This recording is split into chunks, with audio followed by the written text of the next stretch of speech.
Welcome back to another video. Today I'm going to be teaching you how to do the body explosion effect in Filmora 13. Let's get right on with the video.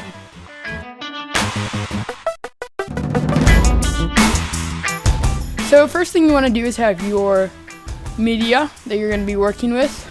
You want to have a shot of your person. I'm going to change this settings to 60 FPS and whatever resolution your video is. Now you want your stock footage, which I got from the internet, but you can also use footage of yourself. You want to have a clean plate to work with, so you can't be in the video the whole time. You need to have some part of the video where you walk out of the shot, like here. What I'm first going to do is I'm going to get my clean plate.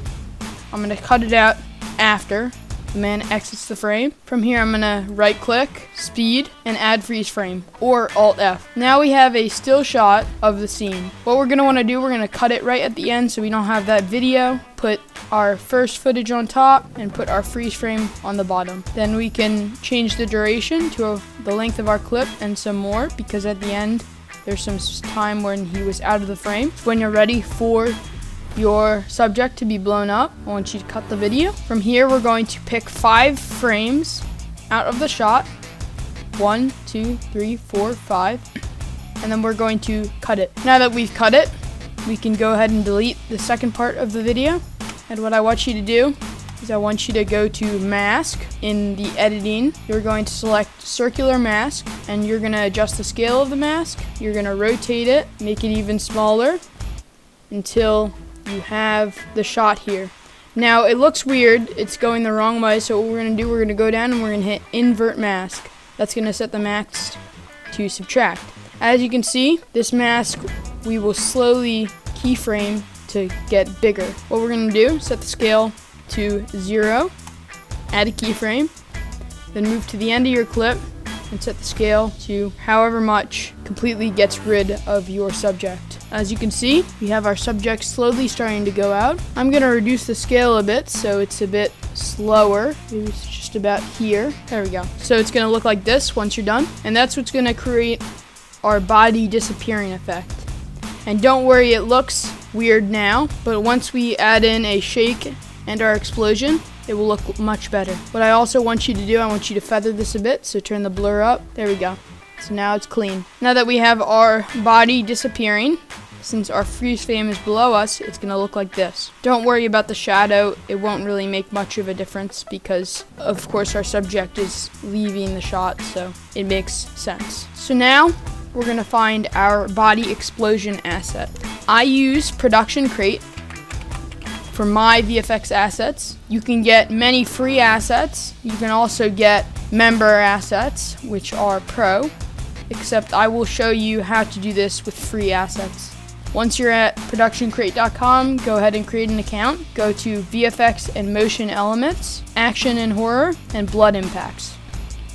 Now what we're going to do, there's a whole library of pro assets. As you can see, the star.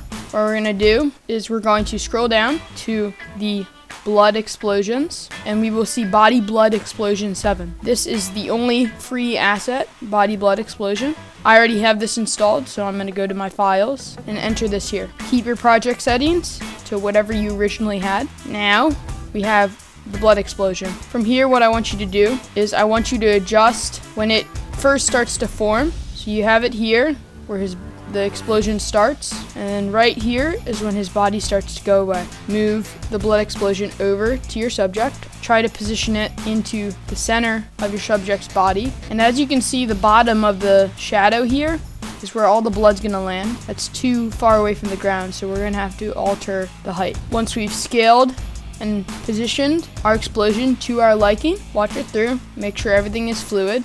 It may not look perfect, but it's going to once we add the shake, because that will sort of clean everything up. From here, you can mask where you don't want the blood to be. I want the blood to end on the side of the street here and the snow, because it can't change elevation. We don't have a 3D blood splatter. So what I'm going to do is I'm going to select here. I'm going to select mask, draw mask, and we're going to mask out where the street is. fully mask around the explosion so it can go outward. Once you come down here, gradually go down to the street and finish off your mask there.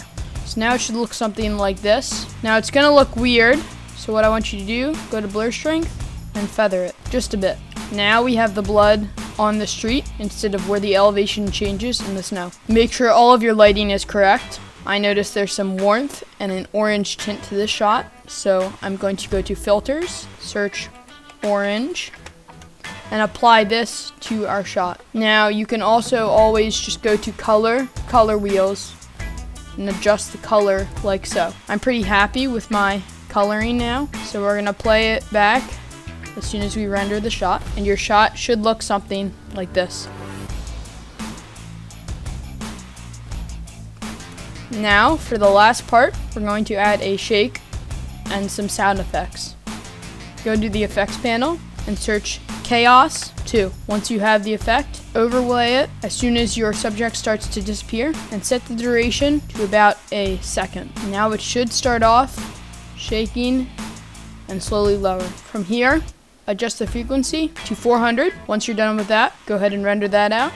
From here, we're going to add in our audio. We're going to go back to the Production Crate website. I want you to search up bullet, body, hit. Go to audio, and you should see these three.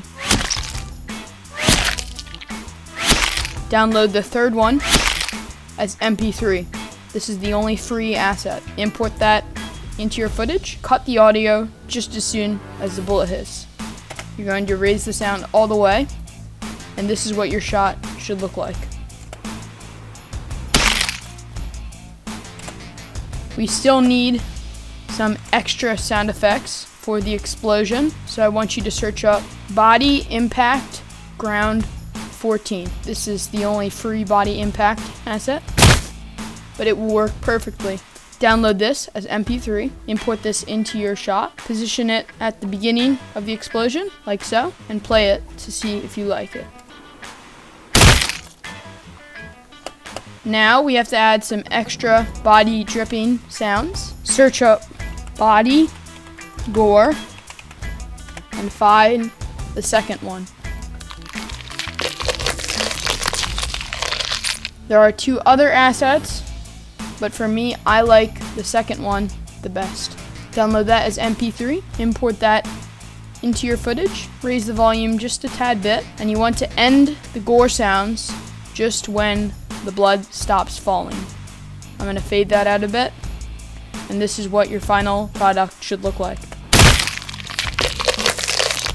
Keep in mind that if you want the blood to last longer, you can always just go to the end of the blood splatter, edit, and add a freeze frame. This will prolong the blood in your video. Extend this for as long as you want, and then you have an endless blood splatter. Obviously, you can improve upon this. It's not my best work. I would spend a lot more time normally perfecting the shot and the color. So remember to take your time adjusting the color and don't move as fast as I did for this tutorial. Thank you for watching. Like and subscribe if you want to see more tutorials like this, and I'll see you in the next one. Peace.